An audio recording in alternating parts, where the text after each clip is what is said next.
Ibu, Bapak, Saudari, Saudara, rekan-rekan muda, dan adik-adik sekalian dimanapun Anda berada. Bertemu kembali dengan saya Romo Tino SSCC di dalam catatan pesiarah. Di dalam persiaran hidup penting untuk kita ketahui bahwa kerendahan hati dan juga sikap saling memahami akan menjadi kunci dan tumpuan hidup kita untuk lebih mengerti dan menghayati betul apa artinya kehidupan yang penuh makna yang didasarkan pada cinta kasih yang berasal daripadanya. Sebelum kita mendengarkan permenungan dari catatan pesiarah, marilah kita membuat tanda kemenangan Kristus. Dalam nama Bapa dan Putera dan Roh Kudus. Amin. Allah Bapa yang Maha Pengasih, Engkau menghadirkan Kristus sebagai teladan ketaatan dan kesetiaan kepadamu. Semoga kami pun mampu menekuni panggilan dan perutusan kami di tengah dunia untuk menghadirkan kerajaan kasih-Mu di dalam persiarahan hidup kami. Demi Kristus pengantara kami. Amin. Ibu, Bapak, Saudari, Saudara, rekan-rekan muda dan adik-adik sekalian, pada hari ini kita mendengarkan bacaan yang menjadi favorit biasanya saat misa perkawinan. Meskipun bacaan ini sebenarnya bisa dikaitkan dengan hubungan relasi gereja dengan Sang Pencipta. Di dalam bacaan pertama dari surat Rasul Paulus kepada jemaat di Efesus, kita diingatkan sebagai hidup di dunia ini, sebagai manusia, kita diingatkan untuk terus belajar, memahami, mengerti, dan dengan rendah hati terus belajar. Jika masing-masing pribadi, suami maupun istri, mau memahami, mau dengan rendah hati menerima kekurangan dan pertolongan dari pasangan hidupnya, maka kedamaian akan hadir di dalam keluarga yang mereka bangun. Rasul Paulus pun menegaskan hal yang sama dan yang senada.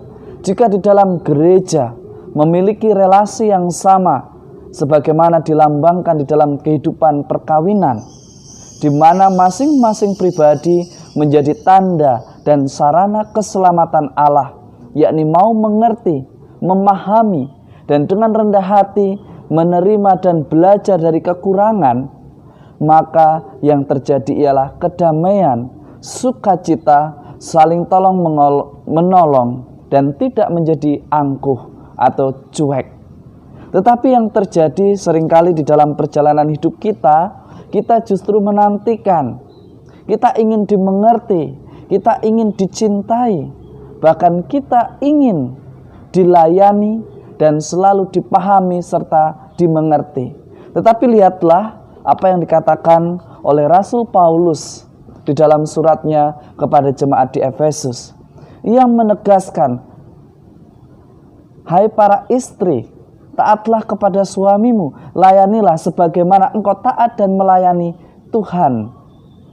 Hai suami, kasihilah istrimu, cintailah dan setialah, dan jagalah kekudusannya, sebagaimana Allah selalu menjaga kekudusan umatnya yang mau datang dan menaruh serta memberikan kepercayaan secara total kepadanya.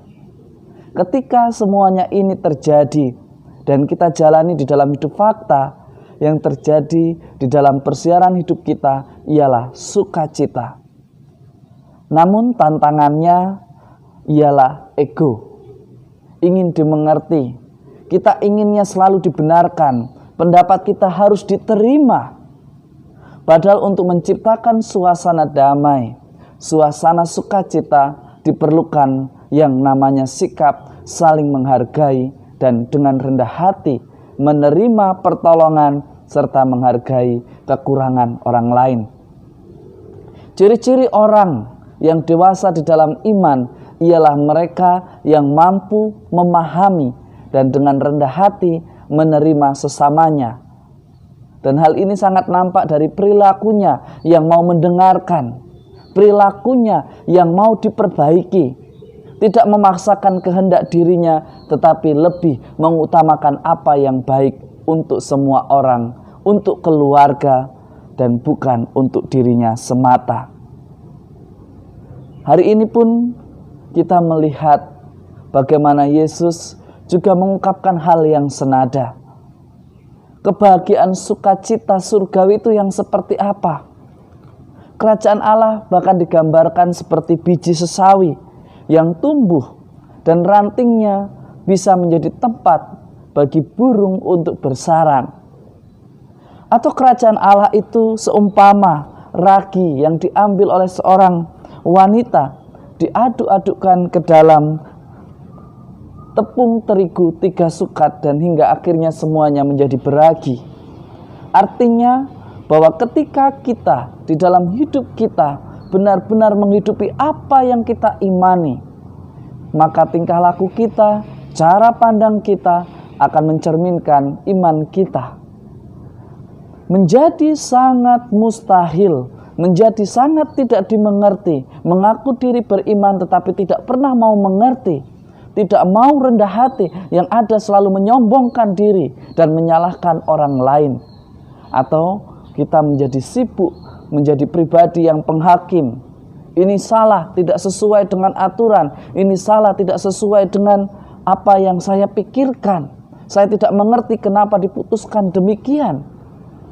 Ibu, bapak, saudari, saudara, rekan-rekan muda dan adik-adik sekalian, tentu ini adalah sebuah tantangan, sebuah persoalan hidup yang mesti kita pahami, mesti kita pelajari dengan rendah hati. Keterbukaan dan kemauan untuk memahami serta belajar dengan rendah hati akan membantu kita untuk mengerti rencana Allah di dalam persiaran hidup kita. Semoga berkat Tuhan selalu melindungi dan memberkati kita semua dalam nama Bapa dan Putera dan Roh Kudus. Amin. Ibu, bapak, saudari, saudara, rekan-rekan muda dan adik-adik sekalian, penting untuk kita tanamkan di dalam diri kita sikap untuk mengerti, berinisiatif lebih dahulu, dan dengan rendah hati mau menerima dan belajar agar kita tumbuh menjadi keluarga yang damai, agar gereja kita berkembang dan bersiarah sehingga semuanya mampu menjadi saksi kasih Allah bagi setiap orang yang kita jumpai. Selamat beraktivitas, Tuhan memberkati. Amin.